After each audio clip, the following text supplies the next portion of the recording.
God's children, help those who are weak, forgetting in nothing His blessings to see. Daniel chapter 7 verse 17 says, he says, these great beasts which are four kings which shall arise. So we now have the image representing 4 kingdoms, and the 4 great beasts represent kingdom. Let's now get to follow the order of these kingdoms as we identify them.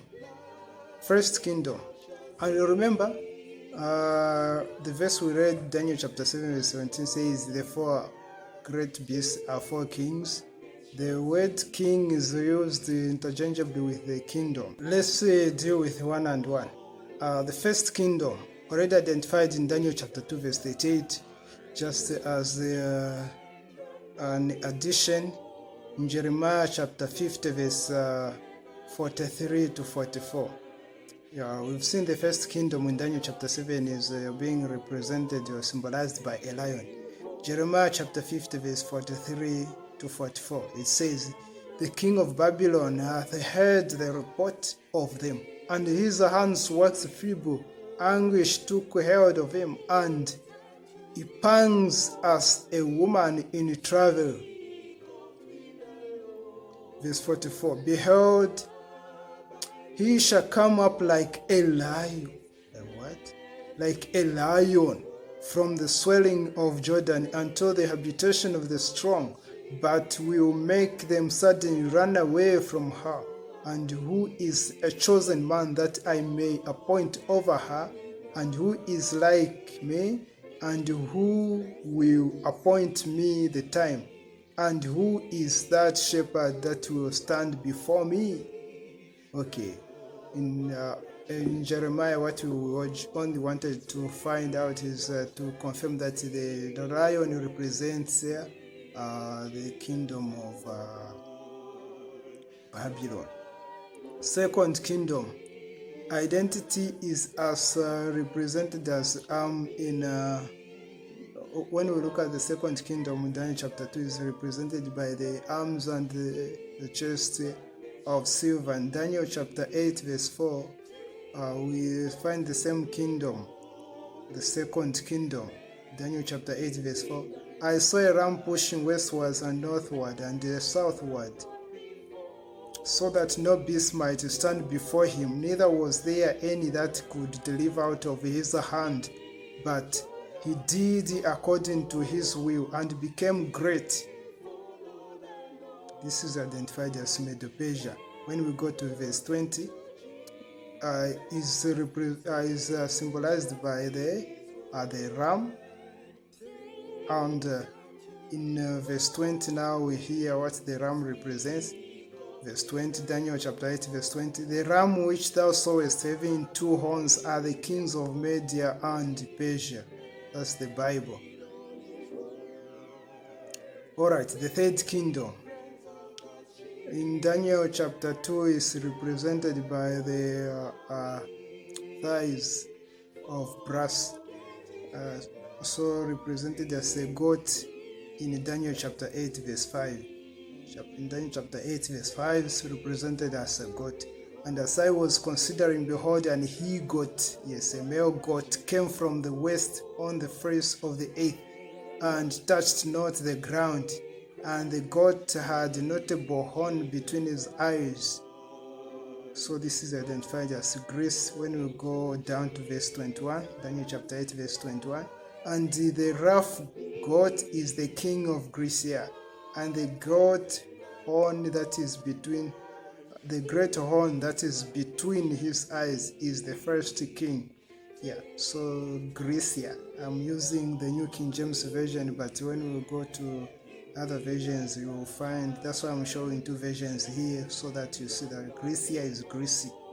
The fourth kingdom now. In the Bible, we don't find the fourth kingdom mentioned, so we just have to come to the history as we were looking at the order of the kingdoms from the first to the second, the third. We have now to see who became the fourth kingdom. Yes, the the dates of the kingdoms when they were coming and going, and who became the last kingdom, the fourth kingdom. Okay, we can also find a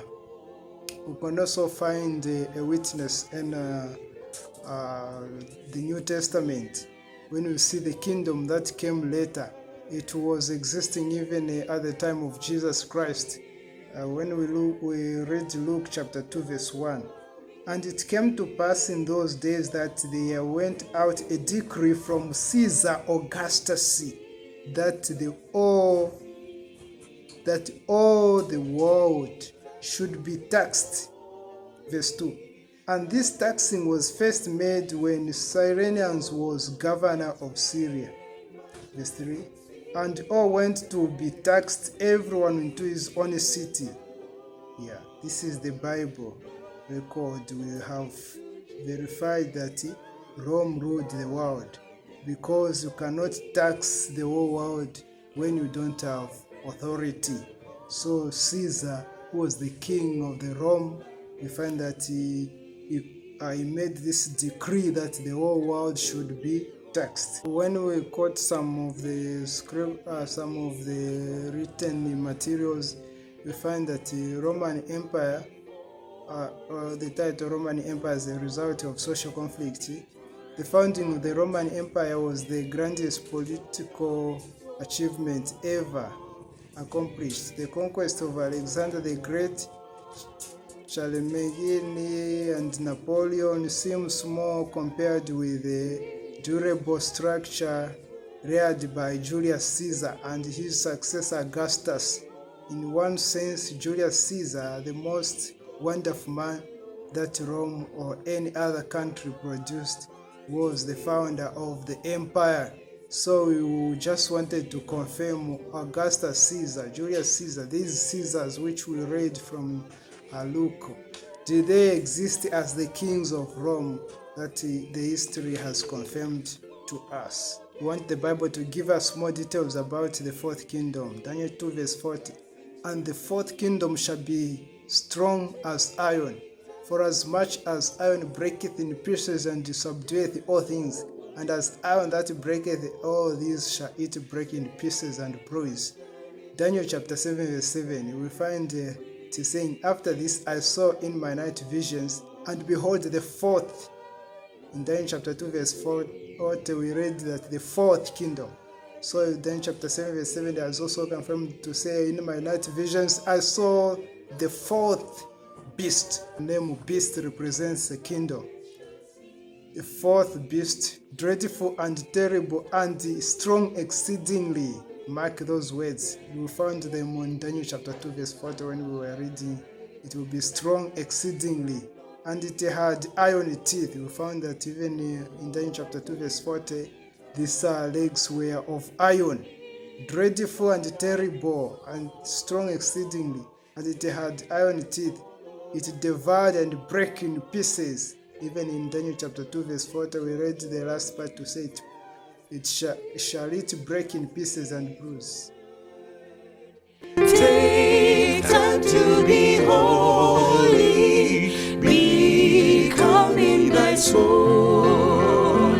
Each thought and each motive beneath his control, that's led by his Spirit to fountains of love. Now soon shall be fitted for service above. Click share this video if it is interesting to you, and comment below. Call the line that is showing there.